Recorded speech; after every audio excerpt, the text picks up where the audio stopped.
Likers. Favorite food, papaitan. Yeah. Here's his secret. I was able to discover with my magic. He is an animal lover. Yan. And he's something that people don't know. Ang kanyang first pet is a fish.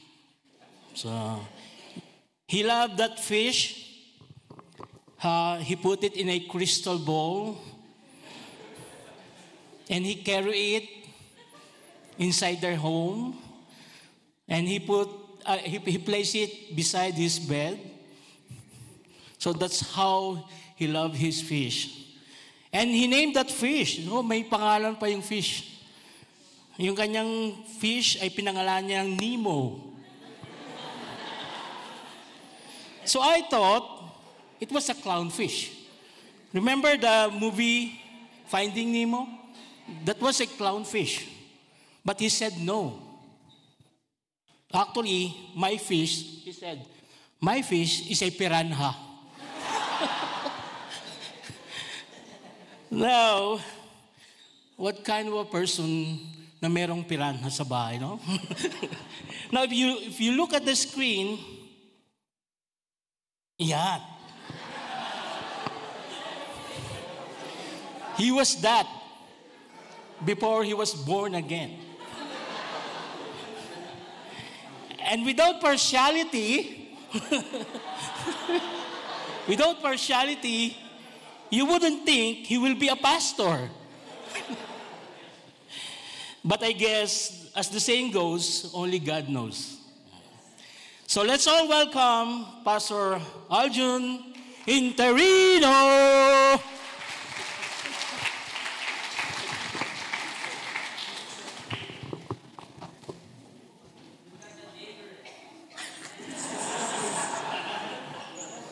Ay, patay. Sige po, pray muna tayo. Let's all stand. Sige po. Lord, we thank you for this day, our third day of our conference, Lord. We are so blessed for the word, for our pastors, and also, Lord, thank you for your blessing, for opportunity to share the word. To this devotion, Lord, bless us, fill us with your Holy Spirit. Come with us, Lord, join us here in our devotion, in our midst. Be with us, in Jesus' name. Amen. Naku. Ay. Sige. So, ito po. Why me? Bakit ako? Ayun po yung tanong ko kay Pastor Lito. Dati sabi ko, why me? Yung sinabi po sa akin. So I will speak also pala in English para maintindihan. So my vocabulary is also just good for 15 minutes. If my Grahams is messed up, wala na. Grammar. Yeah, I'm a funny man. The joke. Ayun po, why ako? Bakit ako? Why you? Why, bakit po tayo nandito yon? Sige. So I want to share to you na we are called here, of course, before na naging disciple, naging tinawag tayo ni Lord. So just like me, sabi ko, bakit ako? Yan po yung question ko kay Lord. That's my question to the Lord. Lord, I'm willing to serve, but how? Then I prayed, then ayun, Bible school, Naku, pag-graduate na, I'm almost be graduating, and ako po ay shy type person, introvert. And how can I be your vessel? Paano ako mag-pastor? I'm shy. Okay. So, yun po, para maano na lang yung story, ito na ako, and still, why me? So, I want to share the devotion po from the book of Matthew, chapter 10, verses 1 to 4. Matthew chapter 10, verses 1 to 4. Why he called me? And why are we sitting here? Why are we hearing good teachings. From the first day, Pastor Lito says, why? Like sa Job, why, Lord, why this is happening? Next is Pastor Fidel about anger management. Lord, magagalitin ako, I'm short-tempered. And why? And favoritism. Yung fourth is about the fruit from Pastor Rob and the words. The fifth session and the sixth session, Pastor Andy says, be different. We should be different. Then, I think I'm not qualified, sabi ko, then why me? Ayan po. So, the 12 disciples, and why them? Ayan po, para alam na natin. So, if you are to choose to build a team, kung bibuild tayo ng team right now, right here, sa midst natin, who would you want to pick to go out, like the disciples? For example, sino kaya? Pastor Anthony, sige, sino po gusto mo maging part ng team? For going out, like sending out the disciples, just pick one here. Pastor Ruel, wow. Si Ate Cecil, asan po si Ate Cecil? Ayun, sino po i-pick nyo? Opo. Ate Joyce? Opo. Ayun. Pero hindi tayo mag-evangelism. If I were to pick, I will pick Pastor Rick. Where's Pastor Rick? Ito, sorry. But we're not going to evangelism. We're going to the cage, like WWE wrestling to get... Palaki siya. Joke lang. So, why the Lord chose these 12? Let's read verses 1 to 4. And when he had called his 12, the disciples to him, he gave them power over unclean spirits to cast them out, and to heal all kinds of sickness and all of disease. Now, the names of the 12 apostles are these. First, Simon, who's called Peter, and Andrew, his brother, James, the son of Zebedee, and John, his brother, Philip, and Bartholomew, Thomas, and Matthew, the tax collector, James, the son of Alphaeus, and Lebbaeus, whose surname was Thaddeus, Simon the Canaanite, and Judas Iscariot, who also betrayed him. Ito po yung line up ni Jesus Christ. What? The tax collector, and some translation says Simon, si Judas, zealot. Imagine, ito po, the traitor sa kanilang nation, and one is like a freedom fighter, the revolutionary. Pagsamahin mo yan in one team, what will happen? And take note, there is Judas Iscariot also. We know Peter, we know John the Beloved. Sometimes, Simon Peter is so reluctant or expulsive, di ba? Why? Fishermen sila. Why, Lord? What ito yung line-up nyo? Ngayon, so I'm so upset sa basketball na nangyayari. Klay Thompson was in the Dallas right now. Favorite ko, Lakers. Wala na si Kobe. Why? Why did you leave Stephen Curry? No more Splash Brothers na. When he hit the three, celebrated the three, yung 3-point shot ni Klay Thompson, why?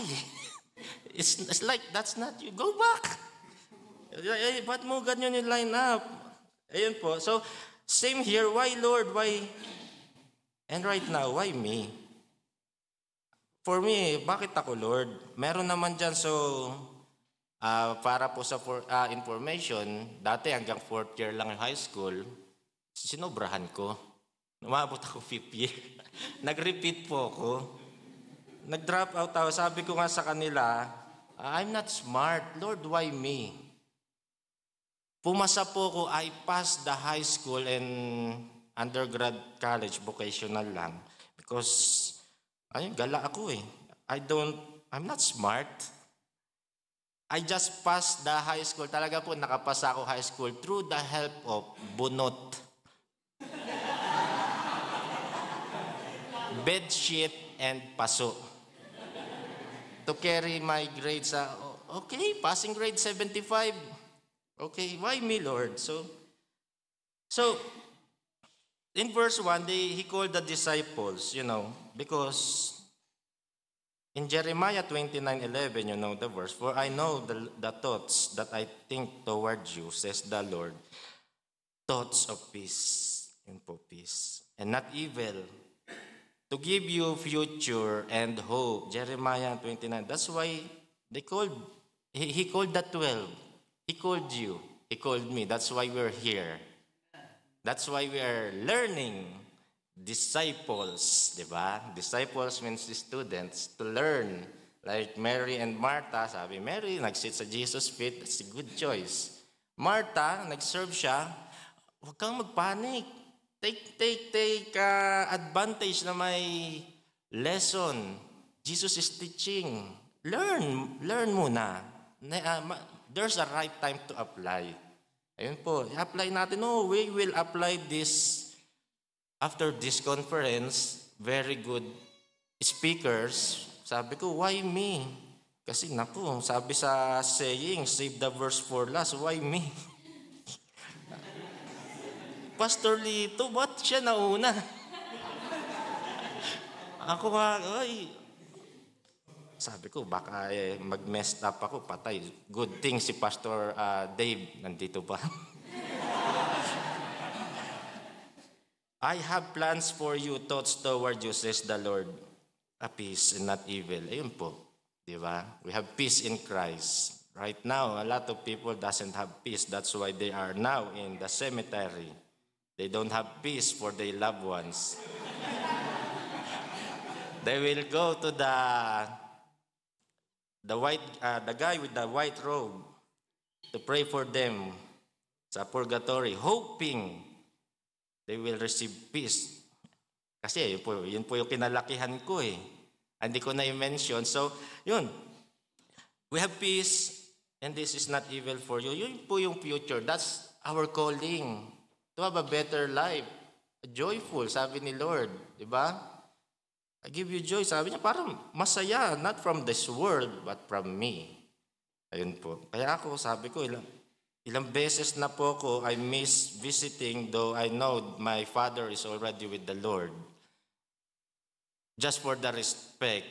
And maiklin ko yung tombstone niya to visit the remains, the bones there. So, yung lapida. So, that's why I told my wife, if I die, burn me. Immediately. Cremate. Parang di nyo na visit. So, and because you will have peace. I'm there. Ayan po, the calling. Ayan po, tinawag sila for the peace. And sabi pa dito, and gave them power over unclean spirits and cast them out and healed the kinds of sickness and power for the ministry, the needs, di ba? Not by might nor by power, but through the Spirit. Yun, bigyan tayo ni Lord. In my pastoring the church po, I experienced many miracles, many things that happened in my life.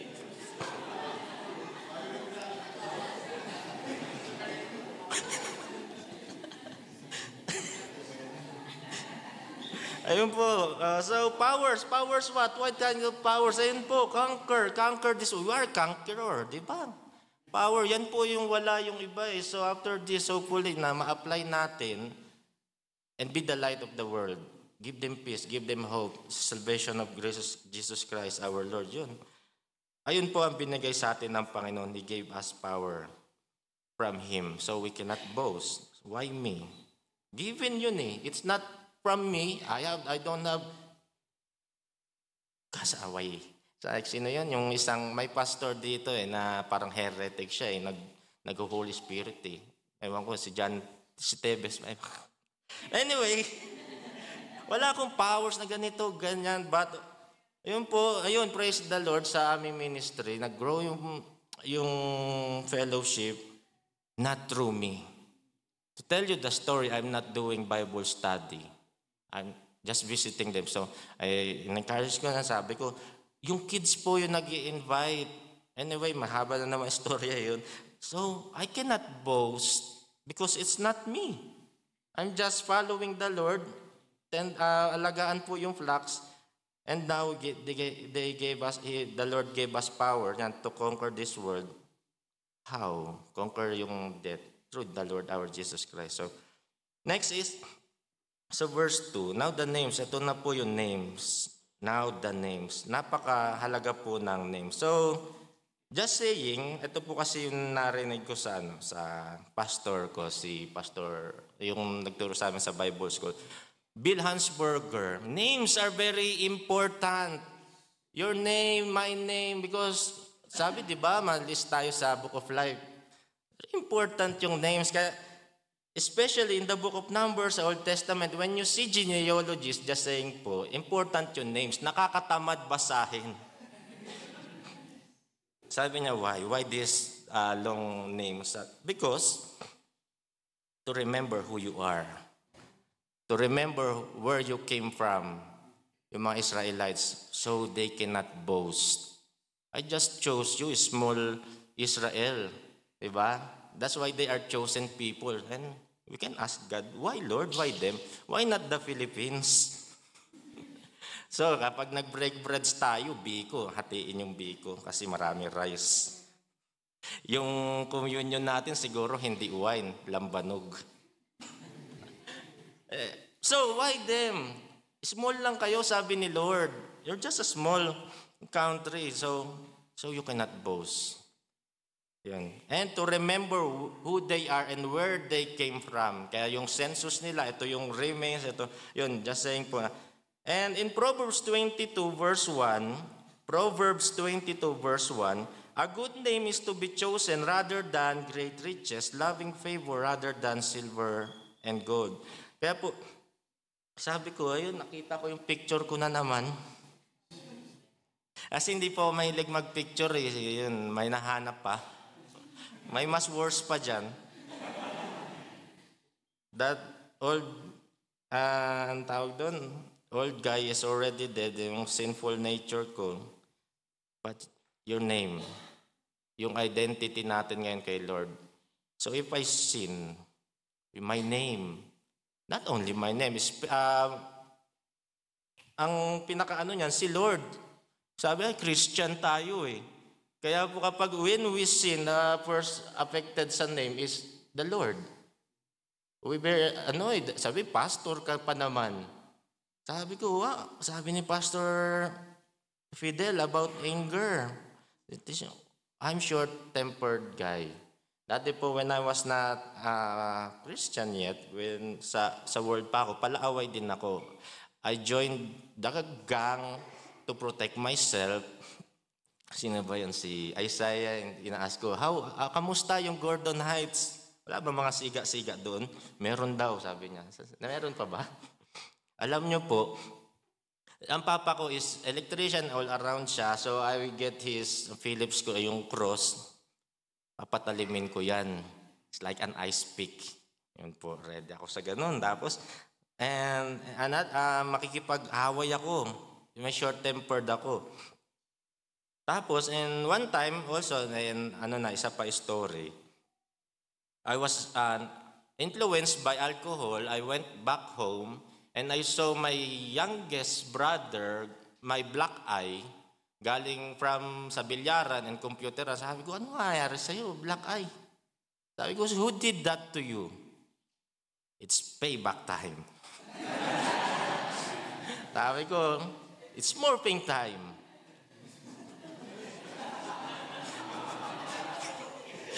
So I went there, sabi ko, and my father, when he's still here, still alive, sabi niya, where are you going? Sa bilyaran. He won't tell me who punched him. I don't want to let that pass.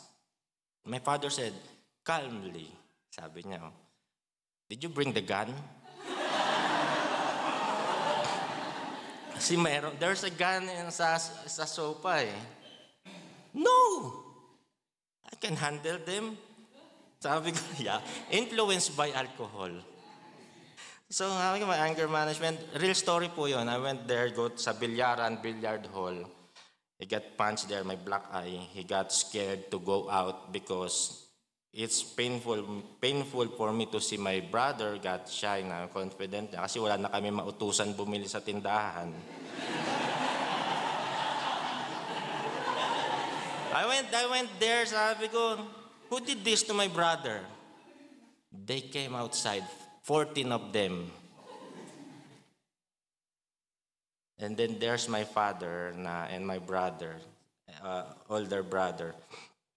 Sabi niya, ang tapang ko, I confronted them, not knowingly I am outnumbered. Then they got scared. Yabang ko, no? Because my father was there, somewhere, in that just a short distance, I confronting them, holding his gun. Anyway, then, ayun po, totoo. Sabi ko, so, ayun po, nagkaayos, nag-sorry. Then, I saw my bigger brother, yan si Alan, nag-church. Praise the Lord, he knows the Lord now. I recommend him to go to Pastor Art's church. Mas malaki yun sa akin, no po? He's hiding in the shadows. Laki nun. Drinking Mountain Dew. Why are you there? Sabi ko. In case they run here, I will punch them in the dark. What? I'm outnumbered there. Isa ko lang, 14, 15 sila. Anyway, wala po may dudulot yun. And why me, Lord? Remember po, when yun po yung name, ayun po ako dati. That's me before. So, Lord, why me? Because I have better plans for you. Yan po. A good name is to be chosen rather than great riches. Wala naman ako mapapala sa payabangan, joining the gang, you're a tough guy. It's like, astig, cool guy sa school, yun po yung gusto namin. Then I realized, walang astig sa impyerno. Yan po. Then, remember po, si Jacob, dahil catcher, mandaraya, his name was changed to Israel. And remember, sometimes when he do stupid things, the translation goes back to Jacob, not Israel. Simon Bar-Jonah, tama po ba? When he's doing stupid things also, sometimes the Lord calls him back to his name, Simon. When I got angry with my wife, I called... Patay.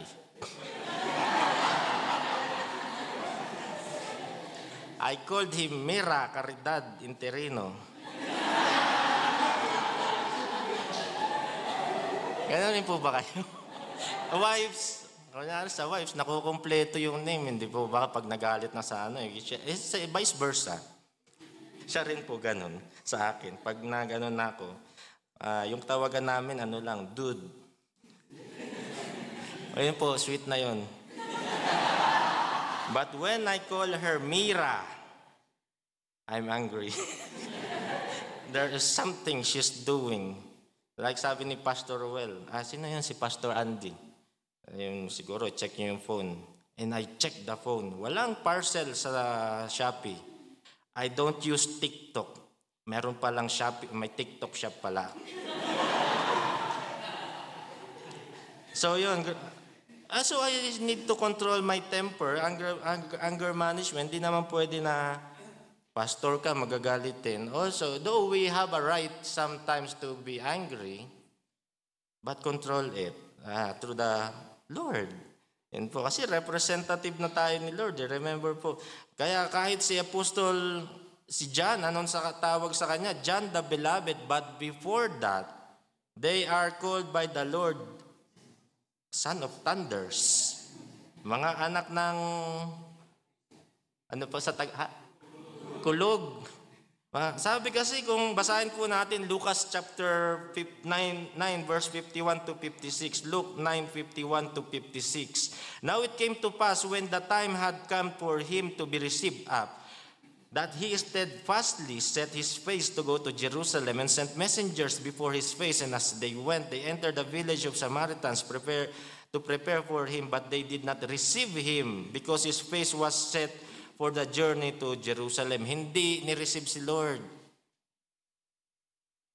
And when his disciples, James and John, saw this, they said, Lord, do you want us to command fire to come down from heaven and consume them, just as Elijah did? I don't know if this is, bakit sila binigyan ng nicknames ni Lord na Son of Thunders. Ayun po sabi, Lord, pulbusin na yan. Okay na. Pero later on, di ba, Apostle, si John po was called John the Beloved. Just like you and me, we are working in progress. Hindi tayo perfect. But, yun po, wag na natin balikan yung dating tayo. Salamat ako, nakita ko itsura ko dati. Pero ayoko nang balikan. Wag na natin balikan. Don't go back to where we are before. Living in sin, in darkness. So yun po, name, napakahalaga ng name natin para sa Panginoon. Kasi the name of the Lord is a strong tower. Diyan dapat sila tatakbo eh. Diba? Diyan dapat they run from sa name of the Lord. But sometimes, like this gang, I think that there's some disagreement, there's some quarrel among these 12. Sometimes it happens also to us. But we shouldn't like that. Because i-represent natin is the name of the Lord. Ayun po. Yung name, napakahalaga. Now they are apostles. Sabi dito in verse 3, in verse 2, now the names of the 12 apostles, from disciples to apostles. So we sit there, we learn from the Lord, and go out. Don't be like, ano yun, tawag doon? Potato couch po ba, tawag doon? Is that right in English term? Yung sit ka lang ng sit dyan, and it's like, you know the movie Megamind? I love that movie. The skinny guy with the big brain, big head, lahat nasa utak lang, is not apply, kaya kita mo, skinny na siya, yung kalaban niya, muscle guy naman, pero alit ng ulo. So, yun na-learn natin, is to be applied, is to be para madala natin yung name ni Lord. We are the salt and the light of this world. Yun, they are sent out. And take note sa sent out. Nandoon po si Judas. Nako. So, sana wala maging Judas sa atin. Anyway, because we are here in the flesh, we need the Lord to change us daily. Even me as a pastor, ayun po, may pastor ako nakausap he's watching lives also. I'm watching live also because ako yung pastor, sabi ko, I have not seated there for a long time. Di na ako nakakapakinig ng preaching. So, minsan, if we are early, I watch CC Manila's live, so looking for live to, kasi I need to learn too. I need to be reminded too. Because I'm not great. I'm just me. Why me? Kasi sabi ko, why me? Among these great pastors, 3 years something plus pastor pa lang po ako. Why not Pastor Rick? Why me? Ayun po. But it's to remind us that we are just a vessel of the Lord na bakit ito? Maliliit ito. They are not intelligent. They are just fishermen. I'm a dropout ako. I'm not good at English. I came to Bible school for 4 months, Christian, believer. I went there. What I'm doing here? I'm talking to the worms. Kasi may farm po dun Yung sa mga Bible school, sa mga alumni, yun po, ewan ko, they want to punish me, I think, because 3 years I've been in the farm. Yun po yung torture dun. There's worm. Oh, poor you. I hit your head. And what I'm doing here also. Because the Lord have a plan. Yun po. For peace, para tayo maging mga kakilala sa Panginoon, makilala ang tunay na buhay, and to share the love of God. There is better life. There is better names than we have before. Yun po, yung ibibigay sa atin ng Panginoon. And right now, we can call Him Abba Father. Kasi anak niya na tayo. We are the sons of God. And sabi ko, why me? So, I'm imperfect, Lord. I am perfect. I'm just this. And you know, yan rin po yung sabi ni Apostol Paul in 1 Corinthians chapter 1 verse 26 to 29. 1 Corinthians chapter 1 verse 26 to 29. For you see your calling, brethren, that not many wise according to the flesh, not many mighty, not many noble are called, but God has chosen the foolish things of the world to put to shame the wise. And God has chosen the weak things of the world to put to shame the things which are mighty, and the base things of the world, and the things which are despised. God has chosen, and the things which are not, to bring to nothing the things that are, that no flesh should glory in His presence. That's why I'm here. That's why you're here. We are just a small spectacle sa mundong ito. We cannot boast. We cannot boast from God. So, para po pareho po yan sa sinabi ng psalmist David in Psalms chapter 8 verse 4 to 9. Verse 3, sige. Sabi po, Psalms 8:3, when I consider your heavens, the work of your fingers, the moon and the stars which you have ordained, what is a man that you are mindful of him, and the son of man that you visit him? For you have made him a little lower than the angels, and you have crowned him with glory and honor. You have made him to have dominion over the works of your hands. You have put all things under his feet. And po, David was amazed. Sabi niya, kita ko po yung hands mo doing this, stars and moon, looking at the creation. And who am I, Lord? The great King David says, who am I, Lord? Sino ba ako? Bakit ako? So, understanding na, yun nga po, hindi naman tinawag ako ni Lord na, oh, I called you because you're good. I called you because you can do this. I called you because of who you are and who I am. Para sa akin yun po, tinawag kita para maging ikaw, sabi nga ni Apostol Paul, ako ay ako dahil sa grasya ng Panginoon. Maliit lang po tayo. And I want to share to you, ito po story by the way, anong oras po matatapos ang time ko? Time na po ba ako? Sorry. Sige. As share ko, there is yung nag-raise kami ng youth. So, to distribute the load you work, nag-assign kami para hopefully may worship team. Kasi sabi ko, kailangan ganito kasi may isa, magaling mag-beatbox, but he's not participating about sa practice, rehearsal, and we came late. So, what I'm going to do, I play the beatbox and he will come, sign siya sa akin. Okay. Sabi ko, it's not good to see na hindi ba maganda. You should practice. You should be early. Kasi ikaw ang assign eh.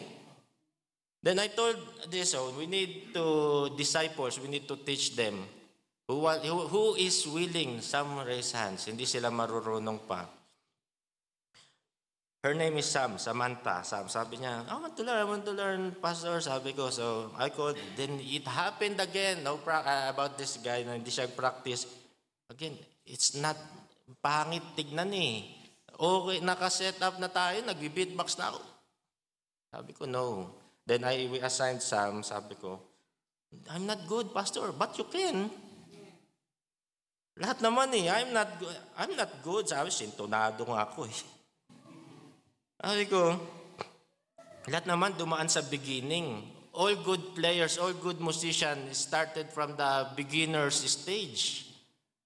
Sabi ko, if he sang, no, play. Even you're not good. The Lord doesn't need good performance, but who is willing? So Samantha, sabi niya, then he wants to play guitar ulit.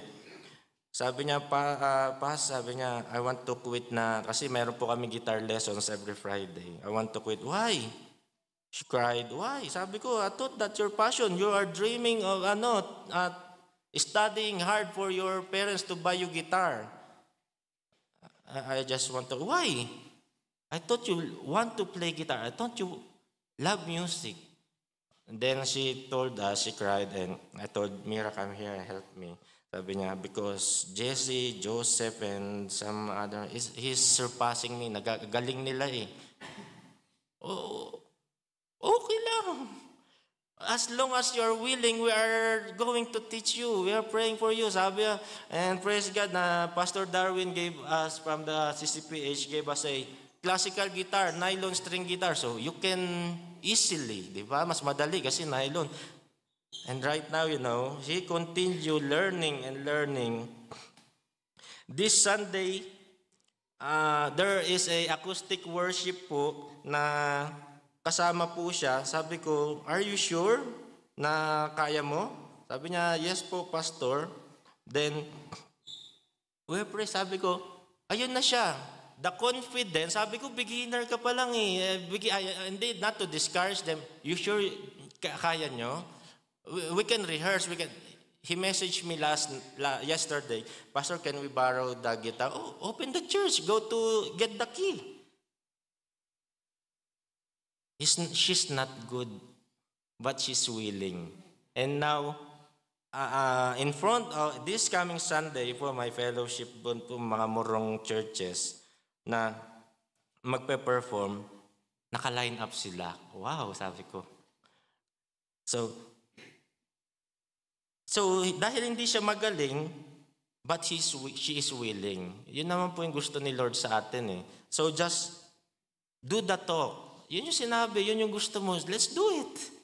Na matuto tayo, gawin natin po yun. Sabi niya, kasi tinawag tayo ng Panginoon para dyan. Hindi naman dahil magaling tayo, dahil hindi kung sino tayo, but the Lord is good.